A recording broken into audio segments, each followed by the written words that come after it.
Hi everyone. Welcome to the third video lecture of Python for Data Science playlist. Last video पर हमने variable के बारे में discuss किया था कि जब भी मुझे अपने प्रोग्राम पर किसी वैल्यू को स्टोर कराना हो टेम्परेरी, जिसको मैं आगे चल के चेंज भी कर सकती हूँ, तो उसे स्टोर कराने का तरीका क्या होगा, कैसे वो मेमोरी पर स्टोर होगा, ये सब हमने वेरिएबल के केस पर देख लिया है।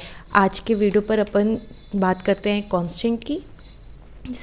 हमें हमारे प्रोग्राम पर ज़रूरत पड़ेगी कि जब हम कोई ऐसी वैल्यू यूज़ करें जिसको हम पूरे प्रोग्राम में कभी भी चेंज नहीं करना चाहते हैं। तो ऐसी वैल्यूज़ जो कभी भी चेंज नहीं होती है उनको हम कांस्टेंट बोलते हैं। फॉर एग्ज़ाम्पल, अगर मैं बात करूँ मैथमेटिकल फार्मूलेज़ की, तो उस फार्मूले में अगर हम कभी भी पाई यूज़ कर रहे हैं तो पाई की वैल्यू फिक्स है। पाई की वैल्यू होती है 3.14।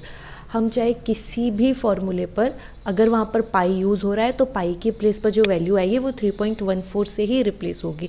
लाइक वाइज जब भी मुझे अपने प्रोग्राम पर किसी भी वैल्यू को कांस्टेंट बनाना है या फिर कोई भी ऐसी वैल्यू यूज़ करनी है जो कभी भी आगे चल के चेंज या मॉडिफाई नहीं हो सकती, तो ऐसी वैल्यूज़ को हम कांस्टेंट वैल्यू कहते हैं। ठीक है, आपने सी या जावा पुरानी किसी लैंग्वेज पर अगर आपने पहले कभी पढ़ा है तो वहाँ पर कांस्टेंट का कॉन्सेप्ट क्या होता है कि हम वहाँ पर एक कीवर्ड यूज़ करते थे। अगर मैं सी की बात करूँ तो सी में एक कीवर्ड यूज़ होता था कॉन्स्ट।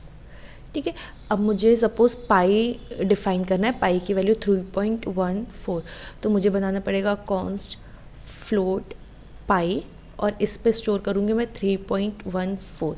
सो अगर मैं ऐसा लिखती हूँ तो मैं अपने पूरे प्रोग्राम पर कभी भी पाई को एक्सेस तो कर सकती हूँ लेकिन उसको चेंज नहीं कर सकती हूँ। यहाँ पर पाई 3.14 वैल्यू के साथ लॉक हो जाता है।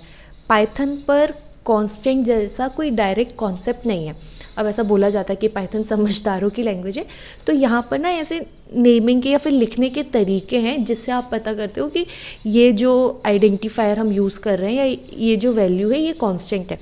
तो जब भी आपको अपने प्रोग्राम में कोई फिक्स वैल्यू को स्टोर करना हो तो उसको लिखने का तरीका या किसी आइडेंटिफायर को कांस्टेंट बनाने का तरीका ये होता है कि आप उस आइडेंटिफायर के जितने भी लेटर्स हैं उन सबको कैपिटल पे लिख दो। तो अगर मुझे किसी वैल्यू को कांस्टेंट बनाना है तो लिखने का तरीका होगा आइडेंटिफायर के सारे लेटर्स या नेम के सारे लेटर्स कैपिटल पे होंगे एंड इक्वल करके हम असाइन कर देंगे वैल्यू। ये पाइथन पर कांस्टेंट को डिक्लेयर करने का तरीका होता है। सी अगर मुझे ग्रेविटी कांस्टेंट बनाना है तो ग्रेविटी की वैल्यू होती है 9.8। तो कुछ इस तरीके से हम वैल्यूज़ फिल करते हैं या हमारे कांस्टेंट पाइथन पर हम क्रिएट करते हैं। ठीक है, इसको जल्दी से एक बार रन करके देख लेते हैं।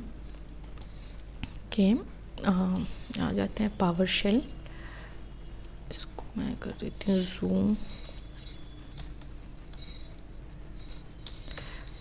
पाइथन और यहाँ पर मुझे पाई बनाना है।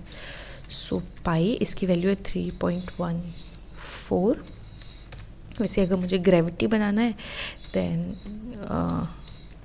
ग्रेविटी सारे आइडेंटिफायर में जितने भी वो कैरेक्टर्स आप यूज़ करो उन सबको कैपिटल फॉर्मेट पे लिखना होता है, जिससे प्रोग्रामर को या जो भी आपके कोड पे काम कर रहे हैं उनको पढ़कर समझ आ जाए कि ये जो आइडेंटिफायर डिक्लेयर हुआ है ये किसी कांस्टेंट वैल्यू के लिए हुआ है, तो इसको चेंज नहीं करना है।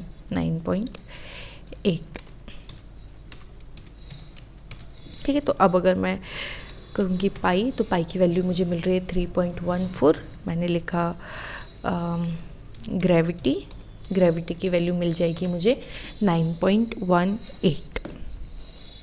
सो आज के लिए इतना ही, मिलते हैं अगले वीडियो पर।